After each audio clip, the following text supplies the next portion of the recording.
వందే వందే వందే. గౌరవ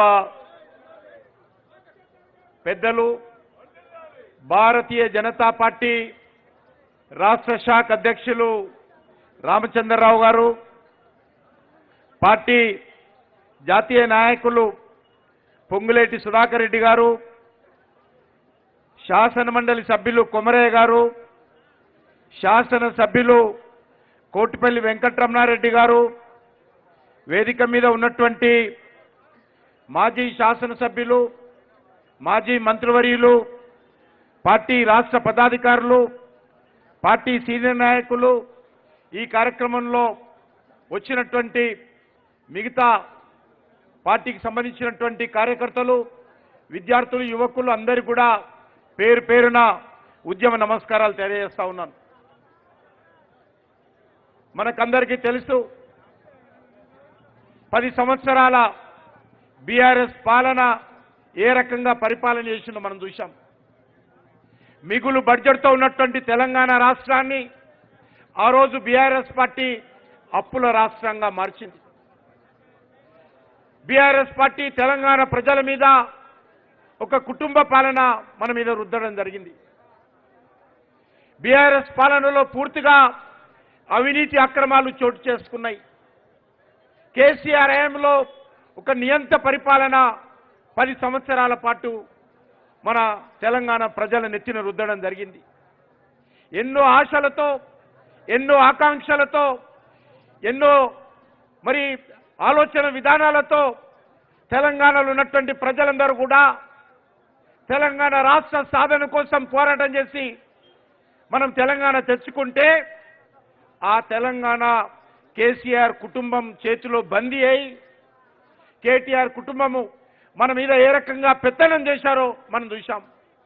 కేసీఆర్ కుటుంబం అనుకునేది ఆ రోజు ఈ తెలంగాణ ప్రజలందరూ కూడా మా కుటుంబానికి బానిసలుగా ఉండాలనేటువంటి ఆలోచనతో ఆ రోజు బీఆర్ఎస్ పరిపాలన చేసింది. తెలంగాణ ప్రజలు విసిగి వేసారి ఈ యొక్క టీఆర్ఎస్ పాలన పోవాలని చెప్పి మరి ఆ రోజు మార్పుతో వస్తున్నాము, అనేక రకాల హామీలు ఇస్తున్నాము, అనేక రకాల అభయ హస్తాలు ఇస్తున్నాము, అనేక రకాల గ్యారంటీ ఇస్తున్నాం అనేటువంటి ఆలోచనతోటి ఆ రోజు బీఆర్ఎస్కి వ్యతిరేకంగా కాంగ్రెస్ పార్టీకి ఓటు వేయడం జరిగింది. మరి కాంగ్రెస్ పార్టీ సోనియా గాంధీ నాయకత్వంలో, రాహుల్ గాంధీ నాయకత్వంలో, ప్రియాంక గాంధీ నాయకత్వంలో, రేవంత్ రెడ్డి నాయకత్వంలో అనేక రకాల హామీలు ఇచ్చారు. ఈరోజు 2 సంవత్సరాలు కావస్తుంది. మరి ఈరోజు రేవంత్ రెడ్డి రాష్ట్రమంతా పర్యటిస్తూ ఉన్నాడు. 2 సంవత్సరాల విజయోత్సవ పాలన పేరు మీద తెలంగాణలోని ముఖ్యమైనటువంటి ప్రాంతాల్లో పర్యటిస్తూ ఉన్నారు. పార్టీ తరఫున, ప్రభుత్వం తరఫున ఉత్సవాలు నిర్వహిస్తూ ఉన్నారు. నేను ఈ సందర్భంగా ముఖ్యమంత్రి రేవంత్ రెడ్డి గారు ఒకటే సవాల్ చేస్తా ఉన్నాను. రేవంత్ రెడ్డి గారు, మీరు ఏ ముఖం పెట్టుకొని ఈ యొక్క ఉత్సవాలు నిర్వహిస్తున్నారో ఈరోజు తెలంగాణ ప్రజలు నిన్ను ప్రశ్నిస్తుందని అడుగుతా ఉన్నాను. భారతీయ జనతా పార్టీ నిన్ను ప్రశ్నిస్తుంది. మీరు ఇచ్చినటువంటి హామీలేంటి, మీరు అమలు చేసినటువంటి పరిస్థితి ఏందో మీరు ఈ సభలలో ఎందుకు చెప్పడం లేదు అడుగుతా ఉన్నాను. ఎంతసేపు ఆయన 2 చెప్తాడు. ఒకటి ఫ్రీ బస్సు, ఒకటి సన్నబియ్యం. నేను ఈ సందర్భంగా తెలంగాణ ప్రజలకు కూడా కోరుతా ఉన్నాను, సన్న బియ్యంలో కూడా వారిచ్చేటువంటి సన్న బియ్యంలో ప్రతి కేజీ వెనక నరేంద్ర మోడీ గారి ప్రభుత్వము, బీజేపీ ప్రభుత్వము, కేంద్ర ప్రభుత్వము ప్రతి కేజీ వెనక 43 రూపాయలు కేంద్ర ప్రభుత్వం ఇస్తున్నది, 13 రూపాయలు మాత్రమే తెలంగాణ ప్రభుత్వం ఇస్తా ఉన్నది. ఆ 13 రూపాయలకు కూడా సన్నయ్య బియ్యం ఇస్తున్నా అని చెప్పి ప్రచారం చేసుకుంటారు. ఈరోజు నేను రేవంత్ రెడ్డిని అడుగుతా ఉన్నాను, అయ్యా మీరు ఇచ్చినటువంటి హామీలు 2 సంవత్సరాలు అయిపోతుంది కదా, ఏ వర్గానికైనా న్యాయం చేశారా? ఈరోజు రేవంత్ రెడ్డి చెప్పాల్సినటువంటి అవసరం ఉంది. మీకు తెలంగాణ ప్రజల మీద విశ్వాసం ఉంటే, మీరు ఇచ్చినటువంటి గ్యారంటీలు అమలు చేశారనుకుంటే, ప్రజాస్వామ్యం మీద విశ్వాసం ఉంటే, ఈరోజు తెలంగాణ ప్రజలకు ఖచ్చితంగా రేవంత్ రెడ్డి, రాహుల్ గాంధీ జవాబు చెప్పాల్సినటువంటి అవసరం ఉంది. ఏ రకంగా మార్పు వచ్చిందో చెప్పాలి, ఏ రంగంలో మార్పు వచ్చిందో చెప్పాలి. ఒకటి మాత్రం మార్పైంది, కేసీఆర్ పోయి రేవంత్ రెడ్డి వచ్చాడు.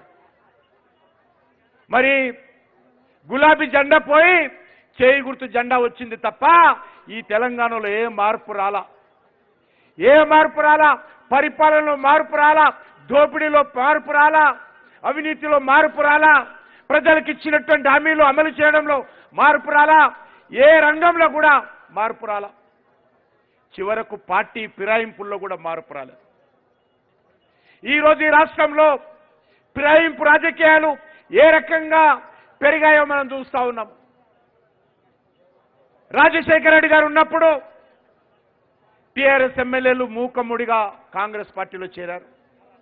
కేసీఆర్ ఉన్నప్పుడు కాంగ్రెస్ ఎమ్మెల్యేలు మూకుమ్మడిగా కాంగ్రెస్ నుంచి బీఆర్ఎస్లో చేరారు.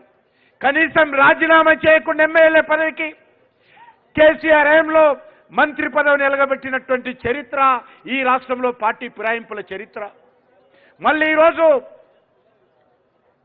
బీఆర్ఎస్కి చెందినటువంటి ఎమ్మెల్యేలు 10 మంది కాంగ్రెస్ పార్టీలో ఫిరాయించారు. దేంట్లో మార్పు వచ్చిందో ఈరోజు రాహుల్ గాంధీ చెప్పాలి. ఏ రకమైనటువంటి మార్పుతో కూడినటువంటి పరిపాలన తెలంగాణలో అందిస్తా ఉన్నారో ఈరోజు రేవంత్ రెడ్డి చెప్పాలి. రైతులకు ఇచ్చినటువంటి హామీలు అమలు జరిగాయా? నిరుద్యోగులకు ఇచ్చినటువంటి హామీలు అమలు జరిగాయా? మహిళలకు ఇచ్చినటువంటి హామీలు అమలు జరిగాయా? బీసీలకు ఇచ్చినటువంటి హామీలు అమలు జరిగాయా? ఎస్సీ ఎస్టీలకు ఇచ్చినటువంటి హామీలు అమలు జరిగాయా? తెలంగాణ ఉద్యమకారులకు ఇచ్చినటువంటి హామీలు అమలు జరిగాయా?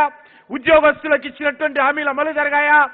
ఏ విషయంలో మీరు మంచి పరిపాలన పేరు మీద, మార్పు పరిపాలన పేరు మీద, ప్రజా పరిపాలన పేరు మీద, ఇందిరమ్మ పాలన పేరు మీద మీరు పరిపాలన గద్దె మీద కూర్చున్నారో, 2 సంవత్సరాలు పరిపాలన చేశారో రేవంత్ రెడ్డి చెప్పాల్సినటువంటి అవసరం ఉంది. ఈరోజు మీరు గ్రామాల్లో తిరిగి పోలీసులను పెట్టుకొని సభలు పెట్టుకోవడం కాదు, ఈరోజు ఇచ్చినటువంటి హామీల మీద చర్చకు సిద్ధంగా ఉన్నాడా రేవంత్ రెడ్డి అడుగుతా ఉన్నాను. ఈరోజు భారతీయ జనతా పార్టీ తరఫున నేను ముఖ్యమంత్రి రేవంత్ రెడ్డికి సవాల్ చేస్తా ఉన్నాను. మీరు 2 సంవత్సరాలలో మీరు ఇచ్చినటువంటి గ్యారెంటీని అమలు చేస్తే ఈ ఇందిరా పార్కులో చర్చకు వస్తావా? మీ ప్రజాభవన్లో చర్చకు రావాలా? ఒక ప్రెస్ క్లబ్లో చర్చకు రావాలా? రేవంత్ రెడ్డి సిద్ధంగా ఉండాలి, ముందుకు రావాలని కోరుతా ఉన్నాను. పార్టీ తరఫున మా పార్టీ కార్యకర్త ఎవరైనా సరే చర్చకు మేము సిద్ధంగా ఉన్నాము. రైతులకు ఇచ్చినటువంటి హామీలు అమలు చేశావా? అనేక రకాల పంటల మీద 500 బోనస్ ఇస్తా ఉన్నావు. ఒక సన్న బియ్యం తప్ప ఏ దాని మీద కూడా బోనస్ ఇవ్వడం లేదు. పత్తి మీద బోనస్ ఇస్తున్నావా? వేరుశనగ మీద బోనస్ ఇస్తున్నావా? దేంట్లో ఇస్తున్నావు? 10 పంటల మీద గిట్టుబాటు ధర అదనంగా 500 రూపాయలు బోనస్ ఇస్తానన్నారు. రైతులకు, రైతు కూలీలకు అనేక రకాల హామీలు ఇచ్చారు. కౌలు రైతులకు ప్రతి ఎకరానికి 10,000 ఇస్తామన్నారు. రైతు కూలీలకు 12,000 ఇస్తామన్నారు. ఏమైందని అడుగుతా ఉన్నాను. అంతేకాకుండా నిరుద్యోగ యువత మొదటి సంవత్సరంలోనే 2 లక్షల ఉద్యోగాలు భర్తీ చేస్తామన్నారు. మరి ఈరోజు ఎక్కడ పోయినా అడుగుతా ఉన్నాను. ఎందుకు భర్తీ చేయలేదో చెప్పాల్సినటువంటి అవసరం ఉంది. అంతేకాదు నిరుద్యోగులకు సంబంధించి నిరుద్యోగ భృతి ఇస్తామన్నారు. ప్రతి గౌరవ పెద్దలు, రాజ్యసభ సభ్యులు, భారతీయ జనతా పార్టీ ఓబీసీ మోర్చా జాతీయ అధ్యక్షులు డాక్టర్ కె లక్ష్మణ్ గారిని వేదిక మీదకి రావాల్సిందిగా ఆహ్వానిస్తా ఉన్నాను. ఈరోజు నిరుద్యోగులకు సంబంధించి ఉద్యోగాలు ఇస్తాము. ఒకవేళ ఉద్యోగాలు ఇవ్వకపోతే నిరుద్యోగులందరూ కూడా నెలకు 4,000 ఆర్థిక సహాయం అందిస్తా ఉన్నారు, నిరుద్యోగ భృతి ఇస్తా ఉన్నారు. నేను ఈరోజు రేవంత్ రెడ్డిని అడుగుతా ఉన్నాను, 2 సంవత్సరాలు అయింది కదా, ఎందుకు ఉద్యోగాలు భర్తీ చేయలేదు? 2 సంవత్సరాలు అయింది కదా, ఏ ఒక్కరికి నిరుద్యోగ భృతి ఎందుకు ఇవ్వలేదు? ఈరోజు రేవంత్ రెడ్డి, రాహుల్ గాంధీ చెప్పాలి. అంతేకాదు ఈరోజు మహిళలందరికీ ప్రతి నెలకు 2,500 రూపాయలు ఇస్తామన్నారు. నిరుద్యోగ భృతి నిరుద్యోగులకు 4,000 ఇస్తామన్నారు. పెన్షన్స్ 2,000 నుంచి 4,000 పెంచుతామన్నారు. దివ్యాంగులకు 6,000 ఇస్తామన్నారు. కొత్త పెన్షన్స్ ఇస్తామన్నారు. అది గతి లేదు. ఉన్న పెన్షన్స్ పెంచలేదు. దివ్యాంగులకు పెంచలేదు. వితంతువులకు పెంచలేదు. వృద్ధాప్యులకు పెంచలేదు. మరి ఈరోజు ఆ రకంగా పెన్షన్లు తీసుకున్నటువంటి వాళ్ళకు కూడా వెన్నుపోటు పొడిచినటువంటి ప్రభుత్వము కాంగ్రెస్ పార్టీ ప్రభుత్వము, రేవంత్ రెడ్డి ప్రభుత్వము, రాహుల్ గాంధీ ప్రభుత్వం అని మనం చేస్తా ఉన్నాం. అంతేకాదు దళితులకు, ఎస్సీ ఎస్టీలకు ప్రతి కుటుంబానికి 12 లక్షల రూపాయల ఆర్థిక సాయం చేస్తామన్నారు. నేను ఈరోజు సవాల్ చేస్తా ఉన్నాను, ఏ ఒక్క ఎస్సీ ఎస్టీ కుటుంబానికి కానీ మీరు 12 లక్షలు ఇచ్చినటువంటి దాఖలా ఒక్కటైనా ఉంటే చూపించాల్సిందిగా కోరుతా ఉన్నాను. ఎందులో మార్పు రాలా. ఏ రకంగానైతే బీఆర్ఎస్ పార్టీ 10 సంవత్సరాల పాటు ప్రభుత్వ భూములను ఆక్రమించుకున్నదో మనకు తెలుసు. ఏ రకంగా ప్రభుత్వ భూములను అమ్మకానికి పెట్టిందో మనం చూస్తా ఉన్నాము. ఈరోజు రేవంత్ రెడ్డి ప్రభుత్వం కూడా అదే విధంగా ఉంది. ఏ విషయంలో కూడా ఇచ్చినటువంటి హామీలు అమలు చేయలేదు. ఈరోజు భూములు అమ్మకపోతే ఈ ప్రభుత్వానికి పూట గడవని పరిస్థితి. భూములు అమ్మకపోతే ఉద్యోగస్తులకు జీతాలు ఇవ్వలేనటువంటి పరిస్థితి. భూములు అమ్మకపోతే రిటైర్ ఎంప్లాయీలకు బెడ్మిట్స్ ఇవ్వలేనటువంటి పరిస్థితి. భూములు అమ్మకపోతే సంక్షేమ పథకాలు అమలు చేయలేనటువంటి పరిస్థితి. బీరు బ్రాండీ అమ్మకపోతే ఈరోజు కాంట్రాక్టర్లకు పైసలు ఇవ్వలేనటువంటి పరిస్థితి. ఏం చెప్పారు? ఎలక్షన్ హామీలలో మేము అధికారంలోకి వస్తే బెల్ట్ షాపులన్నీ రద్దు చేస్తామన్నారు. ఇది మీ ఎన్నికల ప్రణాళిక. మీ ఎన్నికల ప్రణాళిక ఇది. ఒక్కసారి రేవంత్ రెడ్డి చదువుకోవాలి. మీరు ఇచ్చినటువంటి హామీలేంటి, అమలు చేస్తున్నటువంటి చర్యలేంటి, ఎక్కడ పోయినాయి? బెల్ట్ షాపులు ఎందుకు రద్దు చేయడం లేదో చెప్పాల్సిన అవసరం ఉంది. బెల్ట్ షాపులు రద్దు చేయడం దేవుడేరగా ఈరోజు 70,000 కోట్ల నుంచి 1,00,000 కోట్లు బీరు బ్రాండీ అమ్మడం ద్వారా ప్రజలను దోపిడీ చేయాలి, కుటుంబాలను ఈరోజు రోడ్డున వేయాలనేటువంటి ఆలోచనతో ఈ ప్రభుత్వం పనిచేస్తూ ఉంది. కాబట్టి అన్ని రంగాలలో కాంగ్రెస్ పార్టీ పూర్తిగా వైఫల్యం చెందింది. ఏ రకంగానైతే బీఆర్ఎస్ పార్టీ ప్రజలను మోసం చేసిందో, ఏ రకంగానైతే బీఆర్ఎస్ పార్టీ ప్రజలను వంచన గురి చేసిందో, కాంగ్రెస్ పార్టీ కూడా అదే విధంగా ప్రయత్నం చేస్తూ ఉంది. ఏ ఒక్క హామీ కూడా అమలు చేయలేదు.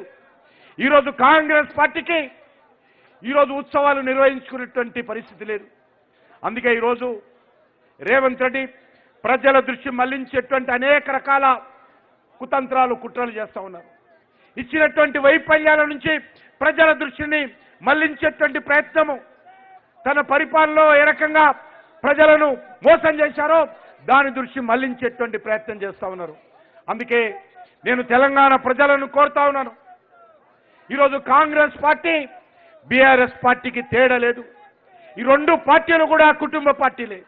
ఈ రెండు పార్టీలు కూడా అవినీతి పార్టీలే. ఈ రెండు పార్టీలు కూడా ఇచ్చిన హామీలను తుంగదొక్కేటువంటి పార్టీలే. ఈ రెండు పార్టీలు కూడా పార్టీ ఫిరాయింపులను ప్రోత్సహించేటువంటి పార్టీలే. ఈ రెండు పార్టీలు కూడా అక్రమాలకు పెద్దపీట వేసేటువంటి పార్టీలే. అందుకే తెలంగాణ ప్రజలు ఆలోచన చేయాల్సిన అవసరం ఉంది. కాంగ్రెస్ పార్టీ నాయకులను ఈరోజు నిలదీయాల్సిన అవసరం ఉంది. అయ్యా, మా పెన్షన్లు ఏంటి, మా ఉద్యోగాలు ఎక్కడ పోయాయి, మాకు ఇస్తున్నటువంటి ఆర్థిక సాయం ఎక్కడ పోయింది? ఈరోజు ప్రజలందరూ కూడా కాంగ్రెస్ పార్టీ నాయకులను, శాసనసభ్యులను నిలదీయాల్సిందిగా కోరుకుంటూ ఈరోజు పెద్ద సంఖ్యలో వచ్చినటువంటి కార్యకర్తలకు